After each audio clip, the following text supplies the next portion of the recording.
What's up, guys? Andrew here with another video. This video is actually a conversation that came from Twitch, twitch.tv/Uriah. Information for that is in the description below. This covers PlayStation 5 recently revealing their logo, as well as they talked about their numbers from CES, and also what I believe is Division 2's Achilles heel.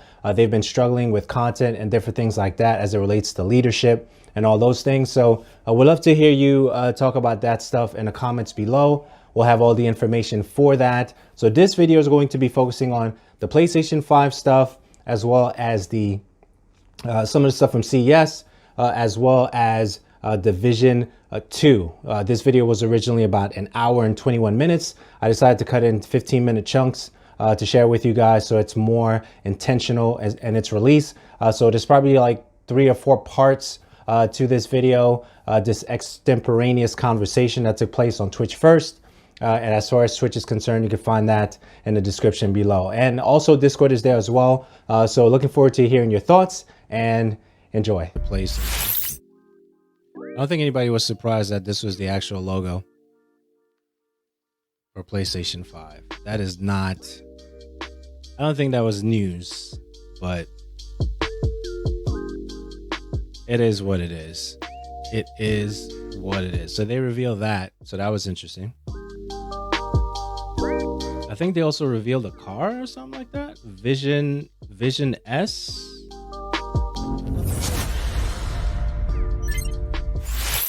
Let me see. We have some other numbers here. Let's see if we can go to that. Oh yeah. So this screen was ridiculous. Hold on. Let me just see if I can pull this up here. Let's see if we can pull these numbers here. Where's my... All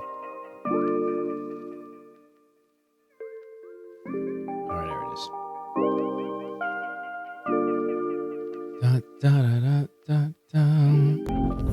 So these numbers here were pretty crazy. All right.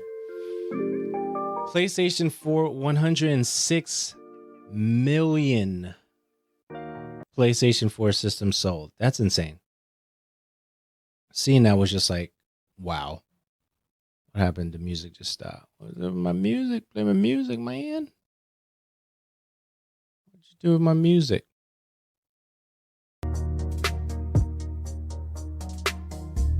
Uh, 5 million PlayStation VR units sold. So that was surprising to me to see that, because for a while, it definitely seemed like the PlayStation VR, not necessarily ahead of its time, but it looked like it was struggling for a bit. So to see it go or cross over 5 million, that was very interesting to see.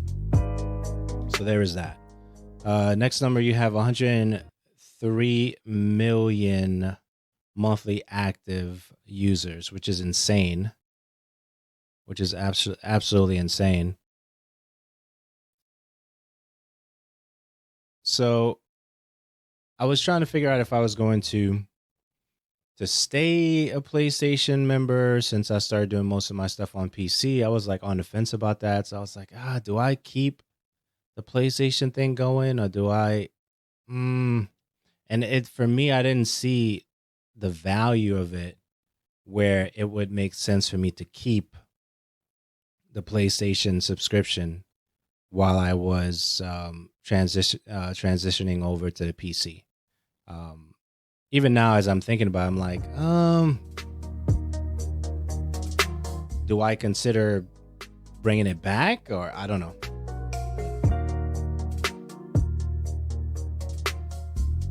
So I'm on the fence about that, but we shall see.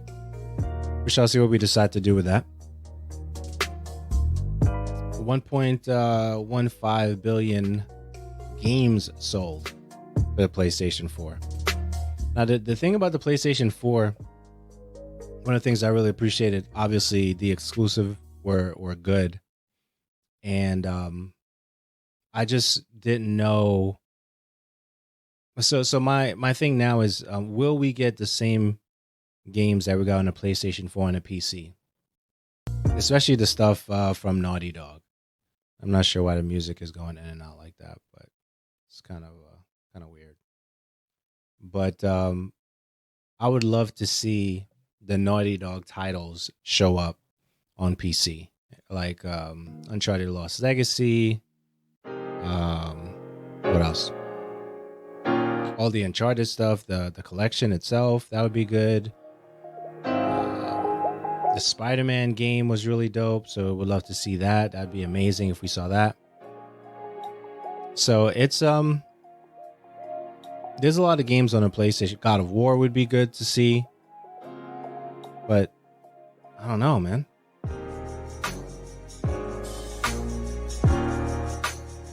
So I have to. I don't know. Maybe I'm hoping for a miracle right now when it comes to some of those games releasing on this broader platform, this open architecture that is a PC. So it's it'd be nice. It'd be nice if we got the opportunity to see some of those games on a PC. But we'll see. 38.8 million PS Plus subscribers, and that was my thing right here. Do I stay a PlayStation subscriber even though I knew I was going to be spending most of my time on PC? And that was evident somewhere around July of 2019. I started making some changes. I started talking about PC a little bit more. And I had my tech guy build me a PC for relatively a very, very low price. So that was really good.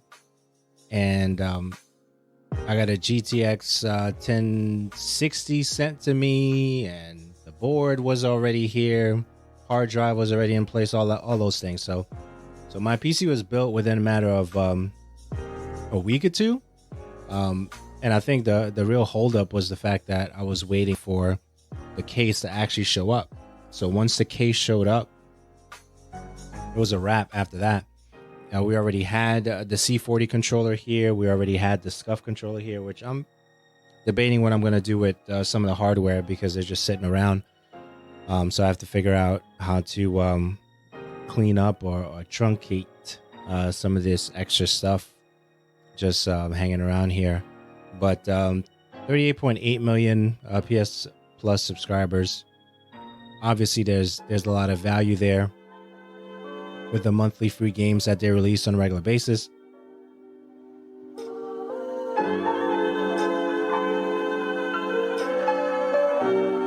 But I thought I was going to miss it a lot more than I do now. And I guess I'm just trying to make peace with that right now.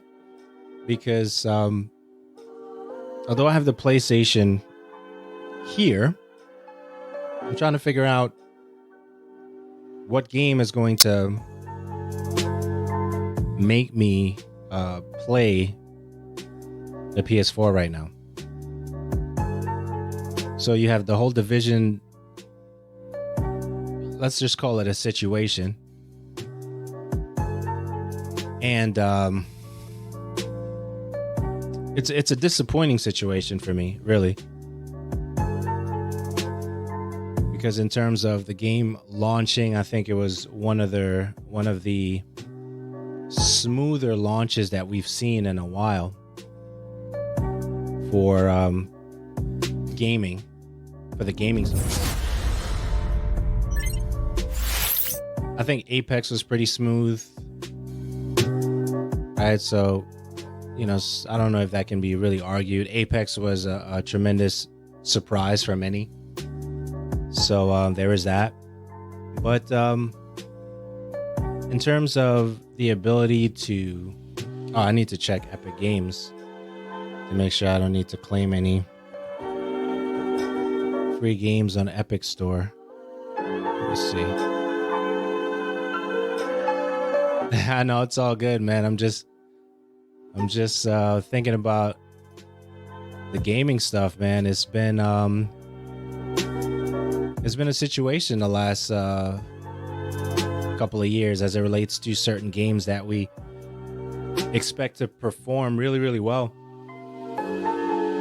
And some of them did, and some of them were surprises when they came out, like Apex. and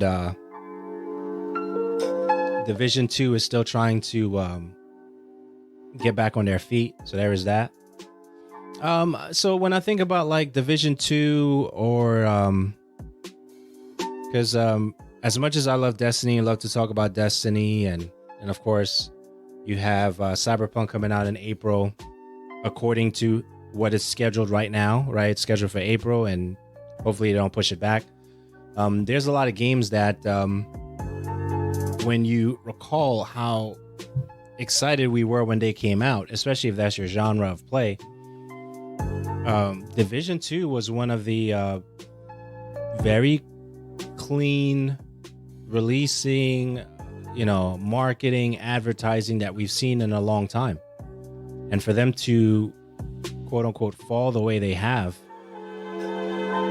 where there was some tension in the leadership and the way news was coming out, and even like you don't really hear about it as much. So I don't even think it made the category for the Game Awards in terms of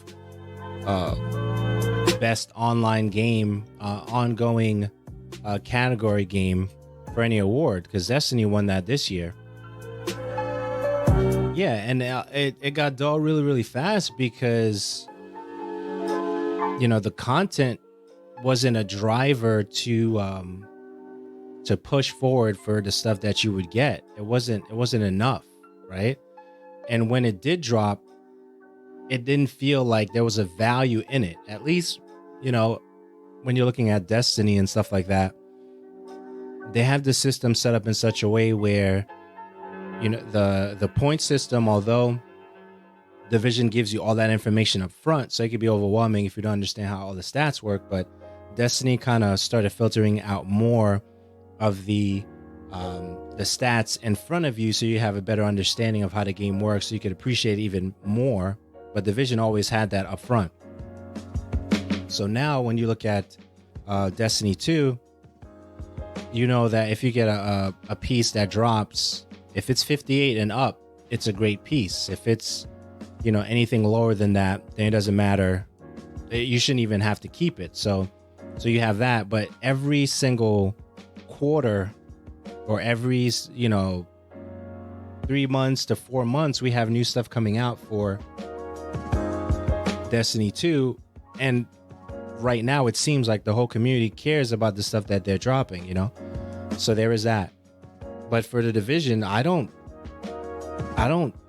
know what's really happening in the space. Like I don't see the news in front of me. There's the community, the CMs, or the individuals that's supposed to be sharing this information and making me care, right? I don't have a reason to care. And I think that's really dangerous in the marketing of things, whether the company decides to do like a SWOT analysis of what is working and what isn't working. And if the company's not even taking the time to do that, it's like, why should we care about the product that you're putting out? And I think that even as individuals create content, whether that's your favorite streamer, YouTuber, or podcaster, whatever they happen to be, if they don't package it in such a way where you actually care for the experience that's happening, then it's just gonna die off, right? And it has been quiet. Like I'll try to play from the it's not there. And it's very frustrating to see that, because it's a really, really good game. So I mean, I don't know. Maybe we're expecting too much from some of these companies, but if you say games as a service, and that's what you're offering, so we're looking for games as a service. Now, if you have so here's what I believe they're struggling from, as I'm thinking about it right now. Yeah, so we can definitely talk about Anthem for real.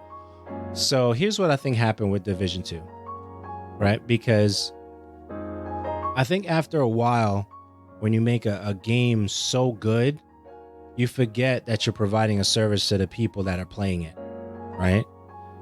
You start making it about the developers instead of the consumers.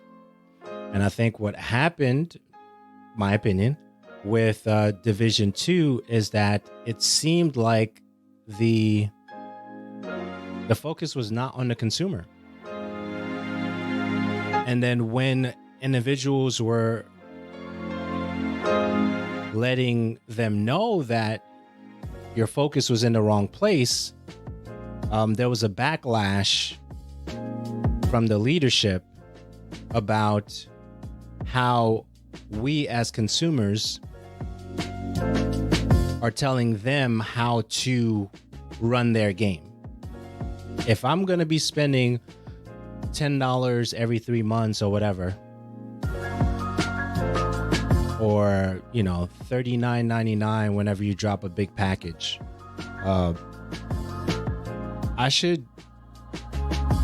you should consider the input, and especially if the input is going to make the game better. Now, if it's one thing if the consumers don't know what they want, but at this stage, with so many years of gaming and watching patterns of behavior and the rise and fall of different companies and stuff like that, we kind of have an idea, for the most part, what we want to see and what we believe would work, right?